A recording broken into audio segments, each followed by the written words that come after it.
Power. दोस्तों, अगर आप एक वेल नोन पर्सनालिटी हो तो आपको अपनी प्रेजेंस और एब्सेंस को एक अच्छी तरीके से फ्रेम करना आना चाहिए। आप जितना ज़्यादा लोगों के लिए अवेलेबल होंगे या फिर आप लोगों को जितना ज़्यादा दिखेंगे, आप अपने ब्रांड को उतना ही ज़्यादा सस्ता करेंगे। वहीं अगर आप अपने आप को आइसोलेट कर देते हो तो लोग आपको देखने के लिए तरसेंगे। But friends, you must learn when to leave. Law 16. Use absence to increase respect and honor. अर्थात लोगों को अपनी कमी महसूस कराएं। Observance of this law. दोस्तों, 11 से 13 ईसा पूर्व शताब्दी के दौरान सर गिलियम दी बेलोन एक पोएट थे जिन्हें उस दौरान टेरपेट्रोर कहा जाता था। दोस्तों, सर गिलियम को घूमना बहुत ज्यादा पसंद था, तो वो केसल टू केसल जाकर राजघरानों के लिए खूबसूरत पोएट्री लिखा करते थे।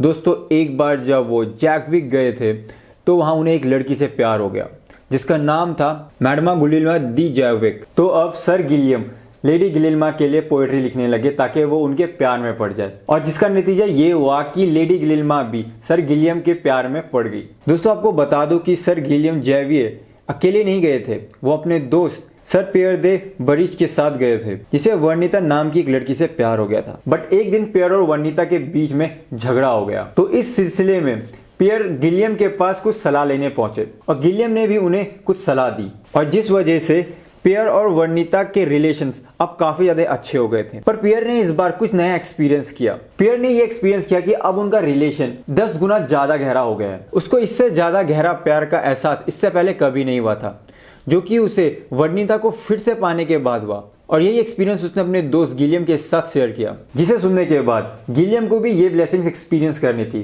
तो अब गिलियम ने गिलिल्मा से नाराजगी दिखाना शुरू कर दिया, वो उन्हें अवॉइड करने लगे और लेडी गिलिल्मा काफी ज्यादा परेशान होने लगी। गिलियम उन्हें अब पार्टीज में भी अवॉइड करने लगा था, और गिलियम के इस बर्ताव ने गिलिल्मा को काफी ज्यादा बेचैन कर दिया था। और अब गिलिल्मा जानना चाहती थी कि एक्चुअल में हुआ क्या है। तो उन्होंने अपने मैसेंजर को पूरे सिचुएशन की तहकीकात करने को बोला, और जब मैसेंजर गुलियम के पास पहुंचे तो गुलियम ने उन्हें वापस लौट जाने को कहा बिना किसी सवाल जवाब के, ताकि उनके इस बर्ताव से गिलिल्मा को और भी ज्यादा नाराजगी होगी और वो भी अपने दोस्त पियर की तरह उस एक्सपीरियंस को महसूस कर पाएगा।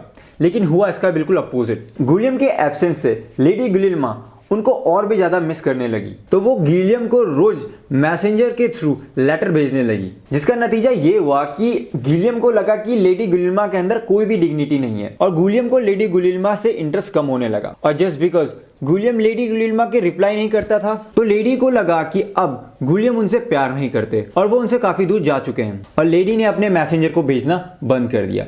और वहीं दूसरी ओर गुलियम को लगा कि उनका प्लान सक्सेसफुल हो रहा है और वो अब अपनी लेडी को मनाएंगे और वो भी अपने दोस्त की तरह उस एक्सपीरियंस को फील करेंगे। और जब वो लेडी गुलिल्मा से मिलने गए और जब लेडी को ने ये सुना कि गुलियम उनसे मिलने आए, तो वो दौड़ते हुए उनके पास गई और अपने घुटने के बल बैठ के उनसे माफी मांगने लगी, क्योंकि वो समझ रही थी कि जाने अनजाने में उनसे कोई गलती हो गई है। और ये सब देख के गुलियम को उनका प्लान फेल होता हुआ दिखाई दिया, क्योंकि गुलिल्मा तो उनसे कभी भी नफरत नहीं करती थी, बल्कि उनका प्यार गुलियम के लिए और भी ज्यादा बढ़ गया था। तो अब गुलियम को लगा कि अब वो उस ब्लेसिंग्स को, उस जॉय को कभी भी महसूस नहीं कर पाएगा, जो काफी बड़ी लड़ाई के बाद वापस रिलेशन में आने से मिलता है। लेकिन गुलियम ने एक और बार ट्राई करने की सोचा, और इस बार उसने लेडी गुलिल्मा को काफी ज्यादा कड़वी बातें बोल दी, जिसे सुनने के बाद लेडी गुलिल्मा काफी ज्यादा हर्ट हुई, और उन्होंने ये डिसाइड किया कि अब वो कभी भी गुलियम से मिलना पसंद नहीं करेगी। और फिर अगली सुबह गिलियम को रियलाइज हुआ कि उनसे कितनी बड़ी गलती हो गई है, तो वो उसी वक्त अपने घोड़े में बैठ के जैविक पहुंच गए। पर इस बार लेडी गुलिल्मा ने उनसे मिलने से साफ इंकार कर दिया, और अब गुलियम को रियलाइज हुआ कि उससे कितनी बड़ी गलती हो गई है, और वो अपने कमरे में जाके रोने लगा। लगभग 1 साल तक वो लेडी गुलिल्मा के लिए लव लेटर लिखने लगा। दोस्तों, गुलिल्मा के एब्सेंस ने उसके अंदर प्यार को बहुत ज्यादा बढ़ा दिया था। लेकिन एक दिन जब ये चीज बहुत ज्यादा हो गई थी, तो लेडी गुलिल्मा को याद आई कि किस तरह गुलियम उनके लिए गाना गाया करता था और कैसे गुलियम उनके लिए शायरी लिखा करता था।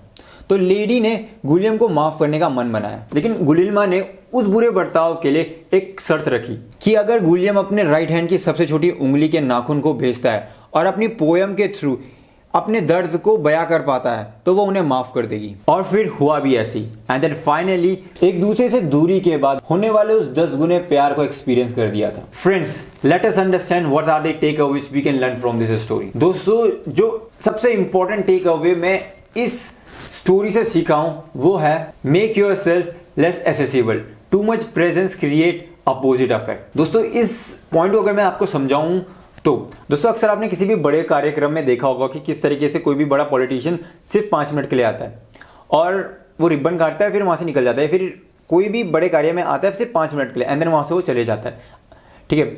और वो ये कहकर चले जाता है कि उसका बिजी शेड्यूल है। फिर उसका एक्चुअल में हो या ना हो, वो घर में जाके रेस्ट करेगा आराम से, लेकिन वो ये बताता है कि भाई उसका बिजी शेड्यूल है। अब वो ऐसा इसीलिए करता है क्योंकि अगर वो आपके लिए काफी ज्यादा प्रेजेंट होगा, अगर वो लोगों के लिए अवेलेबल होगा उस मोमेंट में, और अगर वो ज्यादा प्रेजेंट होगा उस जगह, तो उसकी ना वैल्यू कम लगेगी, क्योंकि लोगों को ऐसा लगेगा भाई ये तो नॉर्मल है हमारे जैसे। मतलब पहले तो लोग उसको ऐसा हाइप देंगे भाई हाँ ये, लेकिन अगर आप उसे देखोगे कि अगर वो ज्यादा देर तक है तो लोग नॉर्मल रिएक्ट करेंगे एंड ये सोचेंगे यार ये रोज का है, मतलब ये आता रहता है वगैरह वगैरह। दोस्तों आपकी प्रेजेंस और एब्सेंस एक फ्रेम है, जो कि एक गेम है जिसे आपको इस्तेमाल करना आना चाहिए।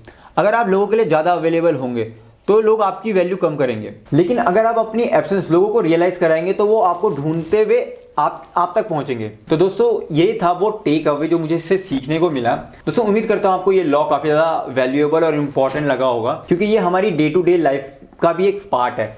अगर हम कुछ ज्यादा अवेलेबल हो जाते हैं किसी भी चीज के लिए, आपने देखा होगा जो चीज हमारे लिए काफी ज्यादा अवेलेबल होती है तो हम उस चीज की वैल्यू नहीं करते। सो बस यही था इस लॉ में। उम्मीद करता हूं दोस्तों आपको मेरा ये लॉ वैल्यूएबल और इन्फॉर्मेटिव लगा होगा। सो अगर आपको सच में ये लॉ वैल्यूएबल और इन्फॉर्मेटिव लगा होगा तो प्लीज चैनल को सब्सक्राइब कर देना और कमेंट कर देना एंड शेयर कर देना अपने दोस्तों के साथ। तो मिलता हूं मैं आपको इसी तरह के एक अगले वैल्यूएबल लॉ के साथ। So till the next video, नमस्ते।